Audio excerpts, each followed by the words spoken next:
الدموية والثقافية التي ارتكبوها بحق. أنا من الطائفة العلوية في سوريا، لنا ثقافة تختلف كلياً عن الثقافة الإسلامية، ولقد صعقت عندما عرفت أوجه التشابه بين الثقافة الأمازيغية والثقافة العلوية. يبدو لي أننا جميعنا نعيش في الجبال وجميعنا نلتصق بالطبيعة.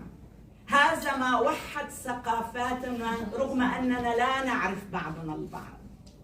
جاء الإسلام ومحى هذه الثقافة، محى لغاتنا، محى تقاليدنا، عاداتنا، وتركنا ننتمي لا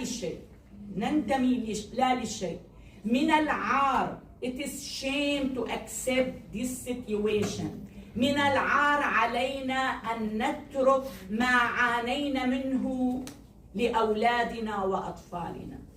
في مفكر أمريكي اسمه توماس بين، he is one of the founding fathers of America. يقولون عنه إنه واحد من المؤسسين للدولة الأمريكية. مرة قال عبارة صارت هذه العبارة بالنسبة لي way of life.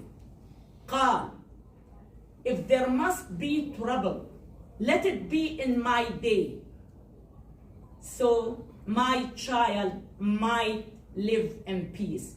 إذا كان ولا بد من وجود كارثة أتمناها أن تحصل في زمني لكي أواجهها وأجنب أولادي من مواجهتها. هذه هي المنطقة صارت way of life بالنسبة لي.